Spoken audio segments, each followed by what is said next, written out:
Shriram express news, आपली बातमी, आपला आवाज। श्रीरामपुरात शिवरायांचा भव्य अश्वारूढ पुतळा अनावरण। शहरात ऐतिहासिक क्षण। श्रीरामपूर शहरात छत्रपती शिवाजी महाराजांच्या अश्वारूढ पुतळ्याचे भव्य अनावरण जलसंपदा मंत्री राधाकृष्ण विखे पाटील यांच्या अध्यक्षतेखाली आणि उद्योग मंत्री उदय सामंत यांच्या शुभहस्ते पार पडले। शिवाजी महाराजांच्या पुतळ्याचं अनावरण सोहळा सुरू करत आहे। म्युझिक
खासदार डॉक्टर सुजय विखे पाटील यांच्या उपस्थितीत झालेल्या या सोहळ्यास लाखो शिवभक्तांनी जय जय शिवरायाच्या घोषात उपस्थिती लावली।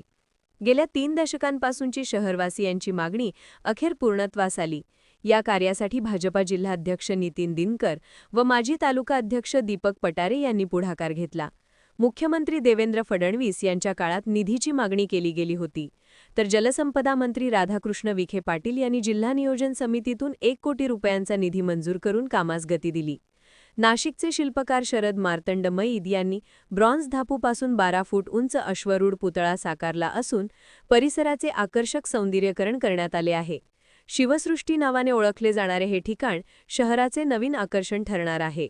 या प्रसंगी माजी खासदार सदाशिव लोखंडे, राष्ट्रीय श्रीराम संघाचे सागर बेग, माजी आमदार भानुदास मुरकुटे, माजी आमदार भाऊसाहेब कांबळे, नेवासाचे आमदार विठ्ठल लंघे, संगमनेरचे आमदार अमोल खताळ, भाजपा उत्तरनगर जिल्हाध्यक्ष नितीन दिनकर, दिलीप भालसिंग, माजी सभापती दीपक पटारे, शेतकरी संघटनेचे अजित काळे, शिवसेनेचे तालुकाध्यक्ष प्रदीप वाघ, नगरसेवक अशोक कानडे, भाजपा तालुकाध्यक्ष बाबासाहेब चिडे, शशांक रासकर, गिरीधर आसने, केतन खोरे, नागेशभाई सावंत, मारुती बिंगले, गणेश छल्हारे, तिलक डुंगरवाल, अर्जुन दाभाडे, बिट्टू कक्कड, रवी पाटील, शिवसेनेचे नेते संजय छल्हारे तसेच आरपीआयचे जिल्हा युवा अध्यक्ष सुरेंद्र थोरात यांच्यासह अनेक मान्यवर, पदाधिकारी आणि शिवप्रेमी उपस्थित होते।